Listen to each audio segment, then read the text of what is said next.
ಕಾಂಗ್ರೆಸ್ ಸರ್ಕಾರ ಬೆಂಗಳೂರಿಗೆ ಹಾಗೂ ಕರ್ನಾಟಕಕ್ಕೆ ಯಾವ ರೀತಿಯಾಗಿ ಅನ್ಯಾಯ ಮಾಡ್ತಾ ಇದೆ, ವಿಶೇಷವಾಗಿ ನೀರಿನ ವಿಚಾರದಲ್ಲಿ ಅನ್ನೋ ಒಂದು ವಿಚಾರವನ್ನು ಎತ್ಕೊಂಡು ಇವತ್ತು ಹೋರಾಟವನ್ನು ಮಾಡ್ತಾ ಇದ್ದೀವಿ.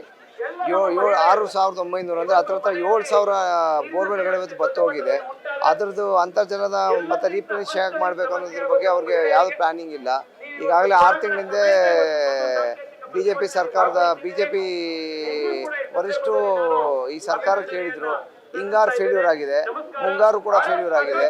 ದಯವಿಟ್ಟು ಇದನ್ನು ಅಟ್ಲೀಸ್ಟ್ ನಮಗೆ ಕುಡಿಯೋ ನೀರಿಗೋಸ್ಕರ ಬೆಂಗಳೂರಿಗೆ ಒಂದು 6ರಿಂದ 8 TMC ನೀರನ್ನ ಸಪ್ರೇಟಾಗಿ ಉಳಿಸ್ಕೊಳ್ಳಿ ಅಂತ ಹೇಳಿದರು. ಅದನ್ನು ಇವತ್ತು ಮಾಡಿಲ್ಲ.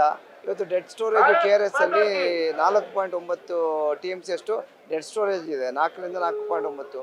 ಅದು ಬಿಟ್ಟರೆ ಉಳ್ಕೊಳ್ಳೋದು ಕೇವಲ ಒಂದು 7ರಿಂದ 8 TMC ಉಳ್ಕೊಳುತ್ತೆ.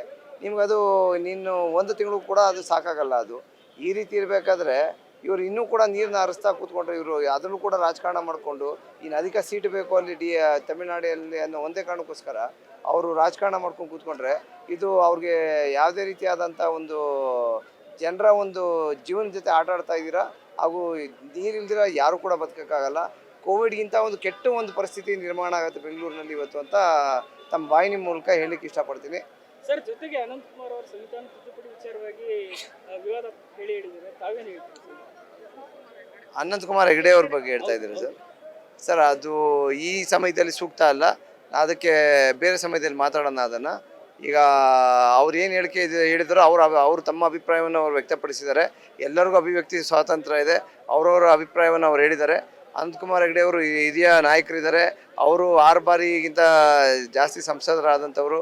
ಭಾಳಷ್ಟು ವಿಚಾರಗಳನ್ನ ಅವರು ಮಂಡನೆ ಮಾಡಿದ್ದಾರೆ ಲೋಕಸಭೆಯಲ್ಲಿ, ಎಲ್ಲ ಕಡೆಯೂ ಕೂಡ. ಮತ್ತು ಅವ್ರ ಕ್ಷೇತ್ರದಲ್ಲಿ ಅವ್ರದ್ದೇ ಆದಂಥ ಕೊಡುಗೆ ಇದೆ. ಅವರ ಅಭಿವ್ಯಕ್ತಿ ಸ್ವಾತಂತ್ರ್ಯ ಅವ್ರು ಏನೋ ವ್ಯಕ್ತಪಡಿಸಿರ್ಬೋದು. ಅದು ಅವರ ನಿಲುವೇ ಪಕ್ಷದ ನಿಲುವಾಗಲ್ಲ. ಪಕ್ಷದ್ದು ತನ್ನದೇ ಆದಂಥ ಸಿದ್ಧಾಂತ ಇದೆ. ನಮ್ಮ ವರಿಷ್ಠರಾದಂಥ ನಮ್ಮ ನಾಯಕರಾದಂಥ ನರೇಂದ್ರ ಮೋದಿಯವರಿದ್ದಾರೆ, ಅಮಿತ್ ಶಾ ಅವರಿದ್ದಾರೆ, ನಡ್ಡಾ ಅವರಿದ್ದಾರೆ. ಇವರೆಲ್ಲರ ಒಂದು ಸಮ್ಮುಖದಲ್ಲಿ ಏನೇ ಇದ್ದರೂ ಅಲ್ಲಿ ಚರ್ಚೆ ಆಗುತ್ತೆ. ತದನಂತರ ಅವೆಲ್ಲ ಆಗುತ್ತೆ. ಈ ಸಮಯದಲ್ಲಿ ನಾವು ಏನು ಬರೀ ನೀರಿನ ಹೋರಾಟ ನಡೆಸ್ತಾ ಇದ್ವಿ, ಅದು ವಿಶೇಷವಾಗಿ ಬೆಂಗಳೂರಿಗೆ ಆಗಿರುವಂಥ ಅನ್ಯಾಯದ ವಿರುದ್ಧ ನಾವು ಹೋರಾಟ ಮಾಡ್ತಾ ಇದ್ವಿ ಸರ್.